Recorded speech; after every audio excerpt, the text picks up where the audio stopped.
this works now, but the journey to get this smooth movement was full of technical pivots. And today we are going deep into part 2. Soldering, waterproofing, and talking about the clever software logic that saved my hardware.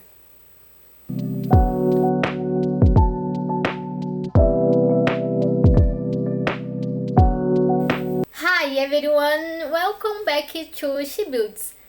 And today we are moving from the structure to the brain. We are going to look at how I protect the electronics and solved a major layout issue. Straight to the point, the first step was soldering the connections for the push button. Now let me tell you a little secret, and you're going also to see it. I have those helping hand clips, the alligator clips, that is supposed to make a soldier's life so much easier by holding the wires for you. Did I use it then? Yeah, you're going to see that I didn't. I completely forgot they were there. And then I ended up doing it the hard way, struggling to hold everything at once.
So, a tip? Use your tools. Don't be like me in this sense. Make your life easier. Anyway, despite the struggle, the connections are solid now. And to prevent short circuits and oxidation, I isolated each terminal with electrical tape. It's about creating a dielectric barrier to ensure the system doesn't fail due to humidity.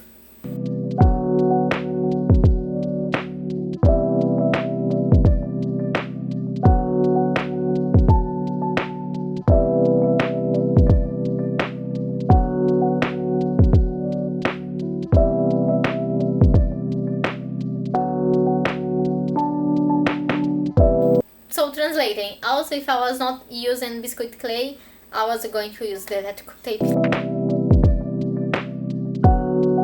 With the connection safe, let's talk about the code.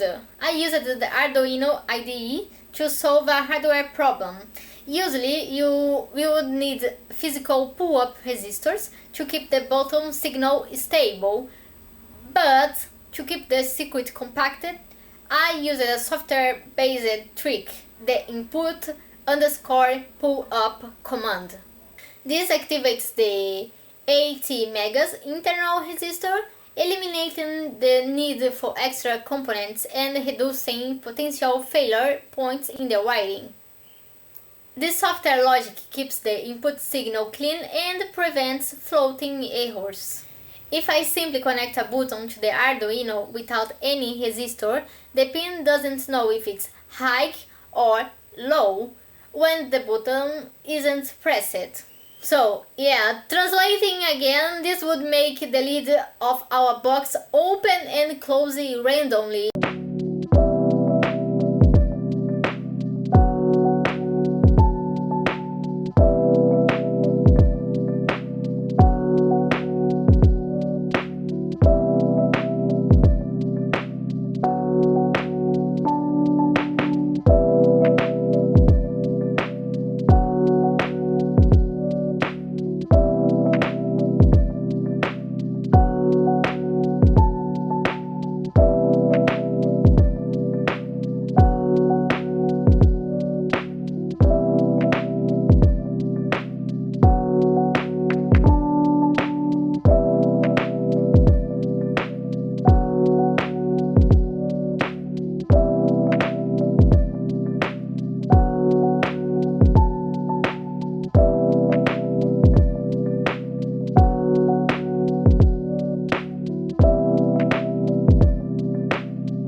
let's talk about the Arduino housing.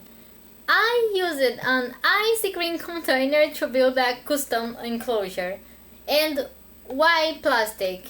Because plastic is a non-conductive material, which is vital to prevent short circuits.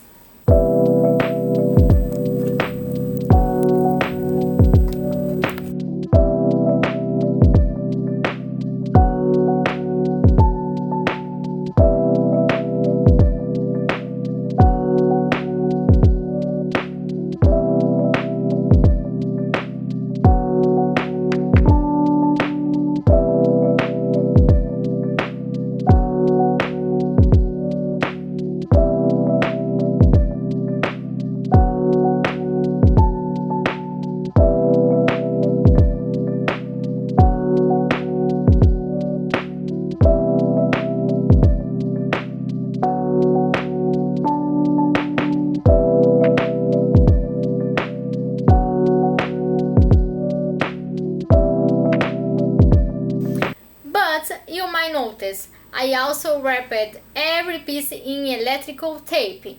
So I do both. I call this redundancy. First, it creates a barrier against humidity, which is the enemy of electronics, and second, it adds an extra layer of structural protection. The electrical tape ensures that even if the plastic gets a tiny crack, there is zero risk of contact with the outer structure. Plus, it keeps the wires organized and snug inside. Better safe than sorry.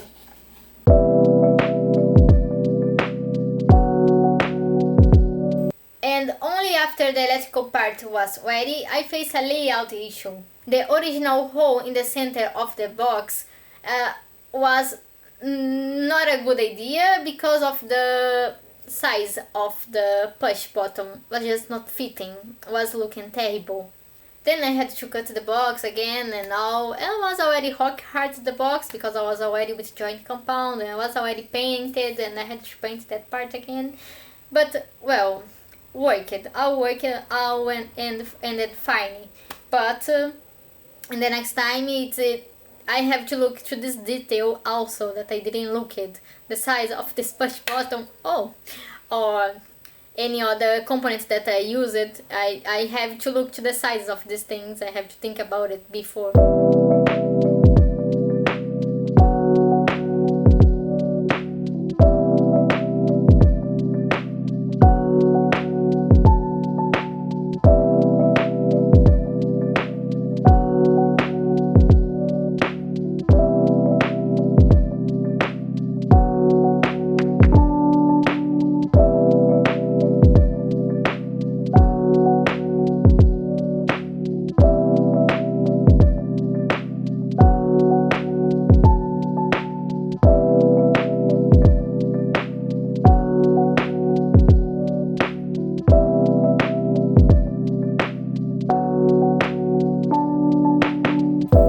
That I also wanna share, it's about the stick that it's on the servo.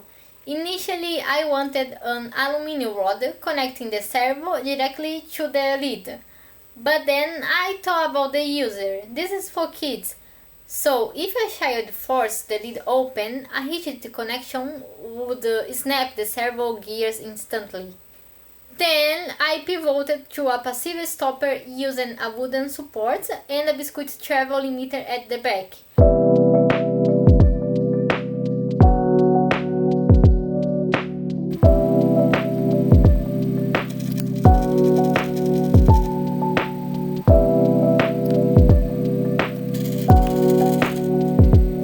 Now the servo just pushes the lid without being tied to it. If a kid forces it, the lid moves freely and the motor stays safe. Simple, smart and durable.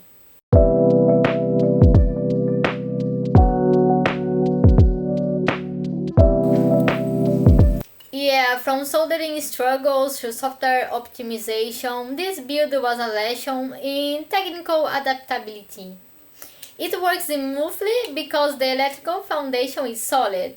This project taught me that engineering is also about being flexible and using every tool, even the hidden ones in your code. Thank you for following another She Builds project. Don't forget to like, subscribe, and I see you in the next challenge.